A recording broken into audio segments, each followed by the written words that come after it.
Mianatra eo a-tongotry Jesosy isan'andro.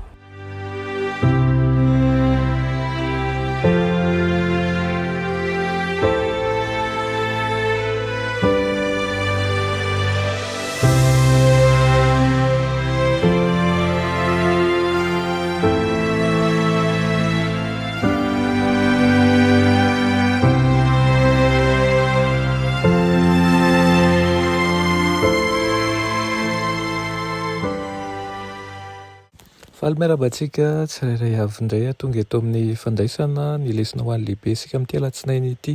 Misaotra an'Andriamanitra isika fa mandrakizay hatrany famindram-pony ary ihany koa mbola miposaka eo amintsika ihany koa ny fahasoavany.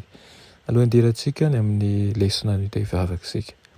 Ry Tompo be famindram-po sy be fahasoavana sy be fitiavana aminao irery ihany no hitodihan'ny fonay ankehitriny. Misaotra Tompo fa noho ny fitiavanao no mbola maheto anay. Mangataka aminao mba mindra fo aminay. Mangataka aminao ihany koa mba miranelokay.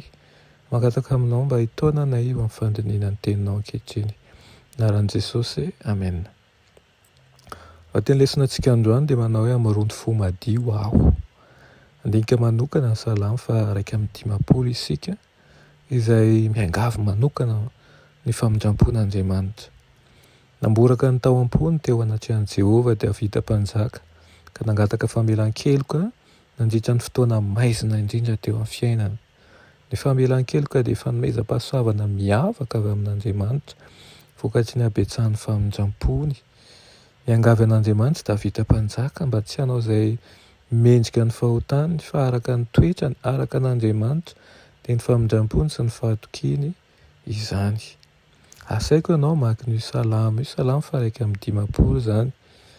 Milaza ihany koa ny famelan-keloka izy, ny famelan-keloka avy amin'Andriamanitra dia midika mihoatra noho ny fanambarana ara-dalàna ny amin'ny tsy fananan-tsiny.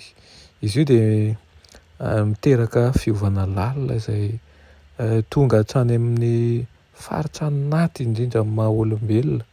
Miteraka fahariana vaovao izany. Ny mahatonga teny Hebreo hoe bara nadika hoe mamorona dia manome ny herin'Andriamanitra mamorona.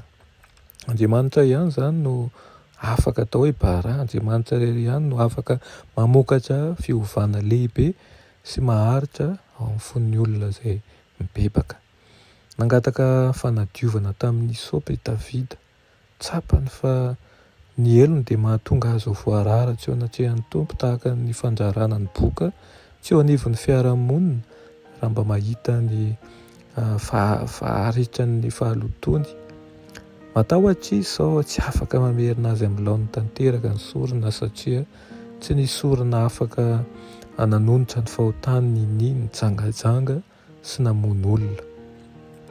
Amin'ny tianantsika azy dia izao ny tsarovy ny fahasoavan'Andriamanitra tsy misy fepetra ihany no afaka manaiky ny fotoritory sy mangoraka.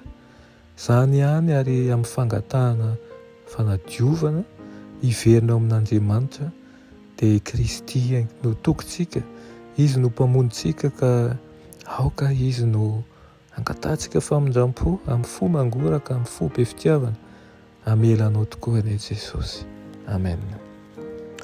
Riranay tsara indrindran-danitra mbola misaotra anao izahiny amin'izany lesona sarobidy nomenao anay nio izany. Tompo raha ny mahakasika anay manokana dia tsy tanteraka tahaka ny Davida ihany koa izahay. Mangataka aminao izahay mba hanavoanay mandrakariva. Ahavozy ny toe-tsainay, ny toe-ponay, ny fomba fanaonay mba tianay mba ho araka ny sitraponao tokoa. Anaran'i Jesosy, amen.